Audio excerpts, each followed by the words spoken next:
God made just one more person just for you, but these days every 2 years he keeps making one more person just for you. If two happy people meet, then there can be something wonderful happening between them. If you just become love, not love somebody, then you will know the nature of love.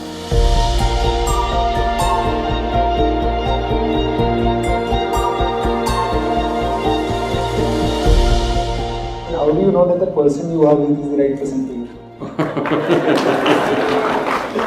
Oh, popular, eh?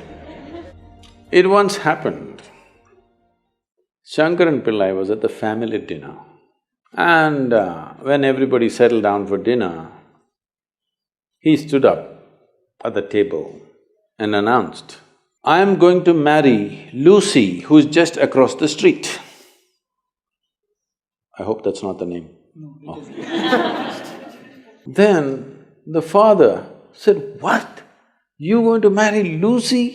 She has nothing. She's like a tramp. You're going to marry that Lucy?" Mother said, "What? You're going to marry that Lucy?" The uncles always pitch in this kind of matters, you know. Uncle said, "What? You're going to marry that Lucy? Have you seen her hair? It looks fake." The aunt, "What? You're going to marry Lucy? She's always painted. You're going to marry that painted woman?" The little boy, the nephew, can't be left out. He said, "You're going to marry Lucy, she doesn't even know what is cricket. How can you marry her?" Shankaran Pillai stood his ground and said, "Yes, I'm going to marry Lucy." Everybody asked in one voice, "Why?" He said, "Because she has no family." There are no many opinions to battle with. So, who is the right person? I don't want to take away all the romance from your life. But let me tell you this, there is no right person on this planet. If you get into that kind of unrealistic mindset, "I have found the right person," oh, you will be soon disappointed. You must understand, there is no right person. First thing is to see whether I am the right person. Yes, am I the right person? And there are no right people on this planet. If you understand, you have your nonsense, they have their nonsense. We can adjust nonsense. Go on. First and foremost thing is, you bring yourself to your place where your experience of life is just pleasant by yourself. You're wonderful. Now, let us see what gets drawn to this one. If you're really wonderful, things will happen in every way, I'm saying. And this whole thing is an American thing, that there is a soulmate somewhere. God made just one more person just for you, but these days every 2 years he keeps making one more person just for you. Obviously, God is making too many mistakes with you. See, body needs a mate, understandable. Maybe psychologically also you need a mate, understandable. Emotionally you need a mate. A soul cannot need a mate. So soul doesn't need a mate, nor was some person made perfectly for you, okay? If you invest a deep sense of involvement, something wonderful may happen. It's because of your involvement, not because the other person is fantastic. No, even if you choose a fool, actually it's easy that way. If they're not stupid, why would they come to you first of all? No, I'm just being nasty. So, even if you choose a fool, it doesn't matter. If you involve yourself, it can turn out very beautiful. You chose the smartest person in the universe, it could be a disaster. So, do not think in terms of, whatever this made for each other nonsense. No, you choose the opposite actually. But after some time, after a little bit of time, you slowly start expecting they're just like you. This is a serious mistake. Because if one more person becomes just like you won't be able to bear with them for 2 days. Nobody is like you, and that's good. Don't look for sameness, not necessary. Because of the difference you tango, not otherwise.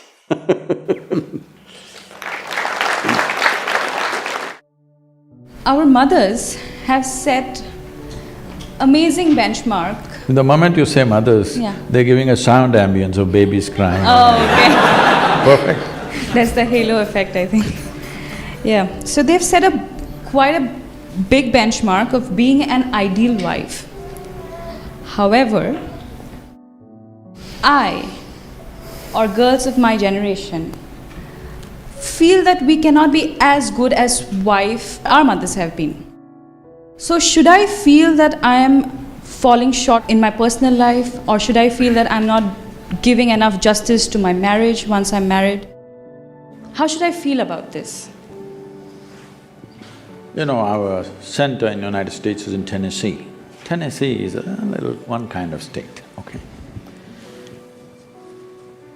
Mary Makowski, that's not Romanian, right? No. Mary Makowski got married. And after their honeymoon, they came home and she threatened him that she's going to make a dinner all by herself. I'm sorry, she said she'll make dinner for the new husband. And husband came home from work and she served the dinner and he put it in his mouth and slowly he was chewing on it and went into profound thought. Then she was very excited about this dinner and she said, there are only two things my mother taught me how to cook, the meatloaf and the apple pie. Then he looked at her and said, darling, which one is this? So, your mother, your grandmother, how they made good wives? Largely it was believed the way to a man's heart is through his stomach. Now today your husband will call Uber Eats and whatever, Quick Picks and this and that and Swiggies and whatever, all right? So, you can't make a good wife based on how your grandmother became a good wife. You can't become a good wife based on how your mother became a good wife. Situations have changed, expectations have changed. It's not in the stomach anymore. For some, it's gone up into the head, for some, it's gone further south. Yes? So, you don't do that. Essentially, what a husband and wife means is, because you're not geared, most people are not geared. Very few people in this world are geared to make this journey of life all by themselves. They're organized enough within themselves totally.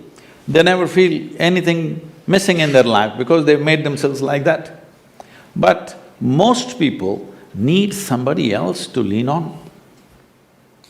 Either emotionally, psychologically, there are needs in a human being, physical needs, psychological needs, emotional needs, maybe social needs, economic needs, variety of needs. To fulfill these needs, you want to find one person that you can depend on. Because it's very difficult even to find one person with whom you can share everything that you have, your body, mind, emotion and works. So this is the idea.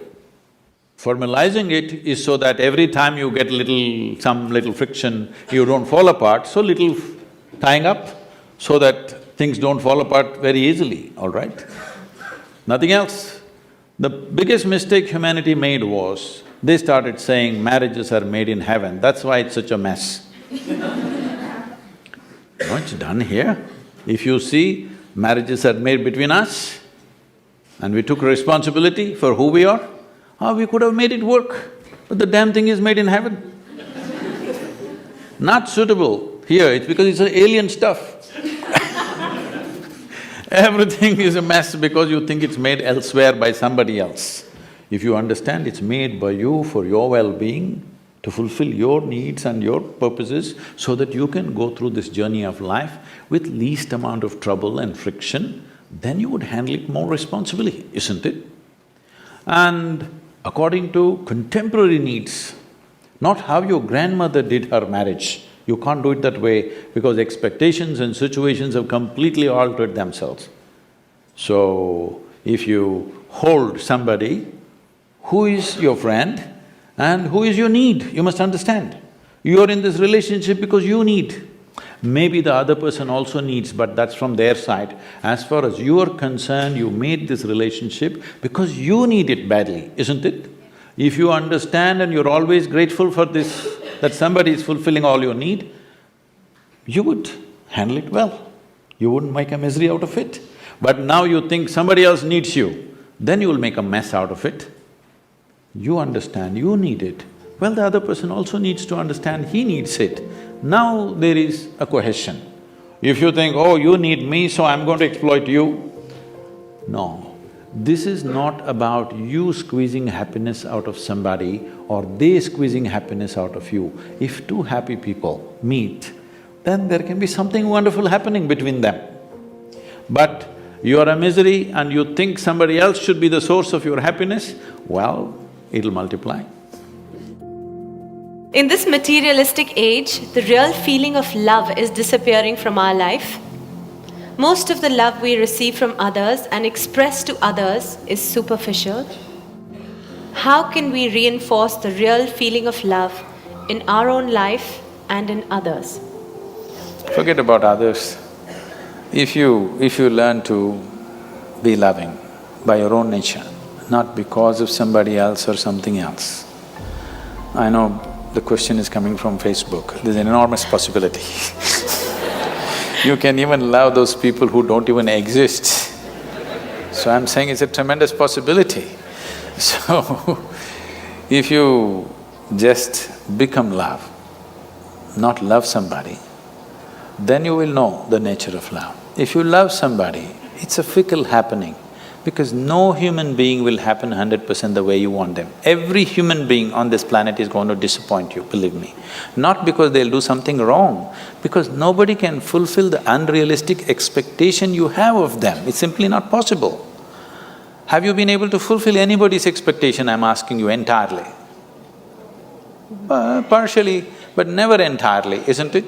Believe me, whoever comes, I want you to know, the ideal people whom you worship, when Krishna was there, his wives complained.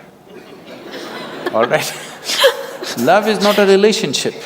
A relationship is a different thing. Love is a certain sweetness of your emotion. Whether you look at a tree, or a dog, or a man, or a woman, or a child, or just at the sky, why can't you look at it lovingly? Because it's not about loving the sky, it's about the sweetness of your emotion. If your emotions are sweet, whatever you look at it in a certain way. Right now you have nasty emotions, whatever you look at it in a different way. So you have always associated love with somebody. No, this is not about somebody. Love is not something that you do, it is something that you can become. If you're willing, you can become love, you can make your emotion into a very sweet space. If you make your body very pleasant, it becomes pleasure. If you sit here, it can be great pleasure just sitting here and breathing. If your mind becomes pleasant, we say this is joy. If your emotions become pleasant, we say this is love. If your very life energies become pleasant, we say this is blissfulness, this is ecstasy. If your surroundings become pleasant, we call that success. Now you're calling your success with somebody as love, that's a mistake. You have a success story with somebody, you're calling that love. No, that is actually success, because that needs lots of management. But for you to be loving, there is no management. If you just make your emotions sweet, your emotions are sweet and it's beautiful to be like this. It's not about anybody. If somebody comes, we can share it. If nobody comes, you can sit here with your eyes closed and still be loving. What's the problem? It is not about somebody, it's not an action. It is not something that you do, it is something that you can become.